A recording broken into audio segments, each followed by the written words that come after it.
জিজ্ঞাসা করো তো কয় টাকার মাছ আছে? খাওয়ারও পায় ওগুলো মাছ। পলির মধ্যে দিলে নষ্ট হয়ে যাবে। খাওয়ারও পায়।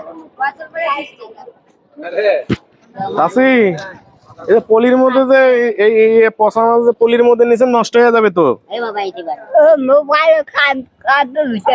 নষ্ট হয়ে যাবে, নষ্ট হয়ে যাবে। বাড়ি এতে না ঢাকাই গেলে। তা নিয়ে যাও, ওগুলো রাখা যাবে না তো। আপনার মেয়ে আসলে নিয়ে যাবো। চলে যাও, চলে যাও, চলে যাও। মোবাইল আসতো। হ্যাঁ, কাঁদতে দিছে। মাইক নিয়ে আসতেছে, আসছে। নিয়ে যাও। ওইগুলো একেবারে মানে ইয়ে হয়ে গেছে, নষ্ট হয়ে গেছে, পচা মাছ। তাড়াতাড়ি নিয়ে যাও, নিয়ে যাও, যাও। বাড়ি দিয়ে চলে যাও, যাও। পচা মাছ এগুলো নিয়ে যাও, যাও। নষ্ট হয়ে যাও। দোয়া করবা। হ্যাঁ হ্যাঁ, এগুলো নিয়ে নিয়ে বাসায় যাও, তোর সাথে বাসা যাও। এগুলো এই মাছ রাখা যাবে না। হ্যাঁ হ্যাঁ, এই মাছ ওই বাসায় নিয়ে যাও, বাসায় নিয়ে যাও, তাড়াতাড়ি নিয়ে যাও। এগুলো রাখা যাবে না, এগুলো রাখা যাবে না। আচ্ছা আচ্ছা, ভালো থাকো, নিয়ে যাও। ভালো জায়গা